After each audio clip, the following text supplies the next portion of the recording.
After spending time in the Detroit and Miami markets, Ray Shilens came to Houston, where he worked at KODA and KSBJ. In 1989, Ray founded the Radio Lounge, which has generated award-winning content for direct advertisers and agencies throughout the world, creating literally thousands of spots each year. Additionally, Ray has spent years guiding aspiring broadcasters, voice actors, and speakers to their own successful career paths through coaching, mentorship, and production support. Ray is a board member of the American Ad Foundation's Houston chapter, and earlier this year, he was the recipient of the American Ad Foundation Silver Medal and the Lifetime Achievement Award. Please join the Texas Radio Hall of Fame in welcoming Ray Shilens.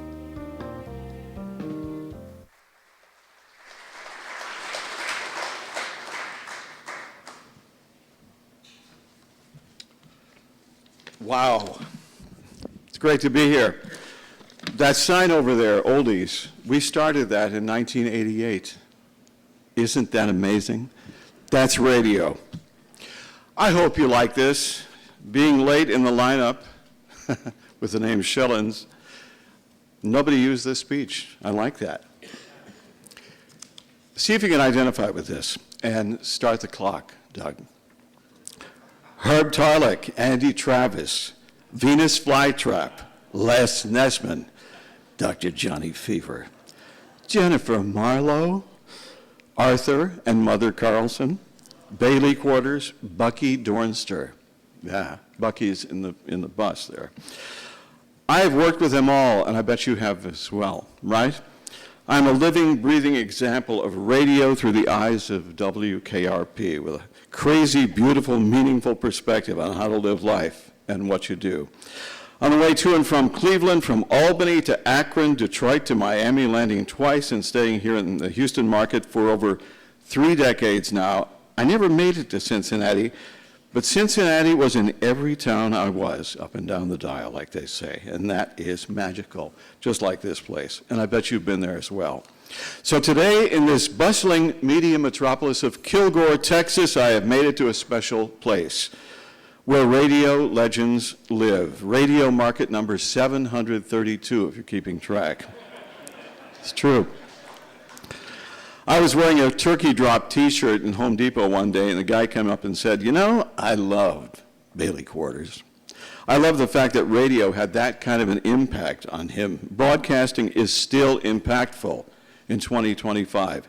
Nothing has changed. Radio may have some growing and changing issues, but the heart and core of radio is as it always was. It hasn't changed one bit. It is still driven by people who love our business and work every day to make sure that the next generation will continue to love and embrace it as well. I've had the privilege of working with the founders of KSBJ back in the 90s. What a vision, buddy, what a beautiful person, and a success story.